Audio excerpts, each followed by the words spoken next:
de la rue, c'est entrer dans une famille exigeante, une école de rigueur, mais un lieu d'humanité profond, où l'on apprend à apprendre, à penser, à s'exprimer autrement. En quelques mois seulement, j'ai participé à des séminaires dynamiques, à des ateliers pratiques sur l'argumentation, à la rédaction scientifique, la communication interpersonnelle et la gestion du temps. J'ai participé à des conférences animées par des experts venus du monde entier. J'ai eu la chance de recevoir un accompagnement personnalisé, patient, bienveillant, mais exigeant à travers les tutorats et mentorats mis en place. Ces expériences m'ont permis de transformer les doutes en démarches concrètes, mes hésitations en prise de parole assumée. Je me sens aujourd'hui plus outillée, plus confiante, plus capable de faire face aux défis du monde universitaire. Ce qui distingue la PUC, à mes yeux, c'est cette capacité à croire dans notre potentiel, même lorsqu'il est encore flou ou fragile. Ici, on ne forme pas seulement à passer des examens. On nous prépare à prendre la parole dans l'espace public, à penser par nous-mêmes, à servir nos communautés avec dignité et discernement.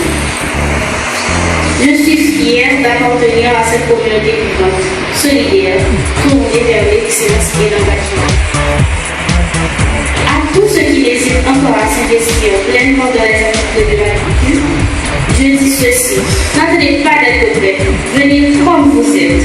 La PUC vous aidera à devenir ce que vous êtes appelé à faire. Je dis merci infiniment à tous les professeurs, les formateurs, les coordonnateurs et les membres d'AG.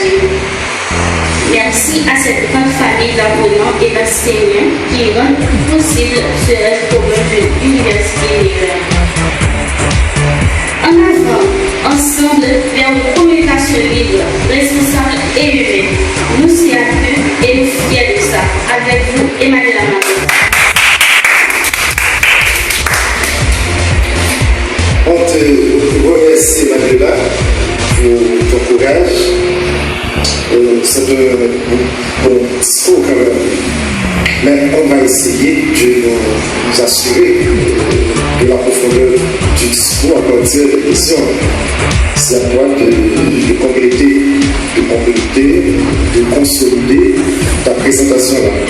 La présentation n'est pas encore complète, autant que tu ne réponds pas encore à des questions qui te seront posées, non seulement de la part du public, mais aussi de la part de l'examinateur et des membres de la queue. Était invité à passer l'université en ligne, bien sûr, parce qu'ils se trouvent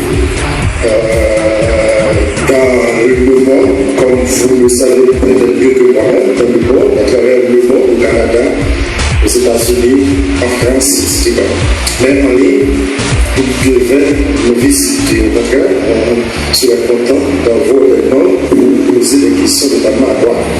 Mais moi-même, d'ici là, je vais te demander, et j'espère que le public également aurait voulu également te demander si tu as fait quelque chose pour maintenir l'attention du public. Parce qu'en communication, il y a certaines techniques qui sont conseillées pour capter déjà, dès les premières secondes, l'attention du public. Parce que les premiers mots comptent beaucoup en communication.